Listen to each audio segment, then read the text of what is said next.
Kafu Hall of Hotel Africana was turned into a temporary parliament for a section of members of the National Assembly and civil society to debate the introduction of genetically modified organisms into Uganda.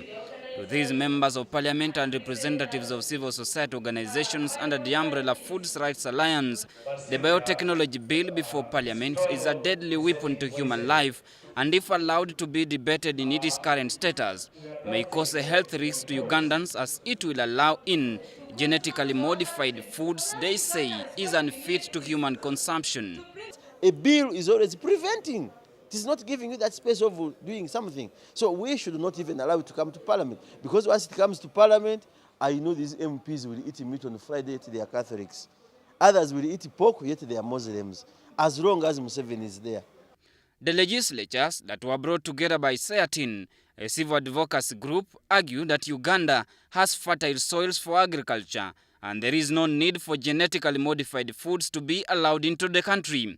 They also argue that artificially manufactured foods have adverse side effects on human health, giving examples of cancer-related diseases. What we have currently drafted has so many gaps to the extent that we need to go back to the drawing table, do consultations and redraft a new bill, and include important issues to do with the GMOs, like the need to label them, the need to specify who is liable for any harm that is caused to the environment, and the need also to make sure that there is a very good risk assessment before you introduce these GMOs. The civil society organizations also received a boost from religious leaders who threatened a massive demonstration should the government fail to stop the bill from being debated in Parliament and promote native farming. This bill touches life.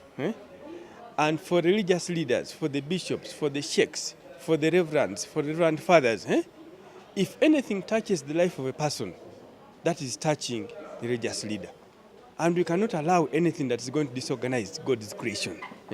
And so, if nothing is done to make sure that the bill is in favor of the life of the people, then the religious leaders will take action. Don't be surprised if we wake up and walk on the streets to say that we don't want this bill.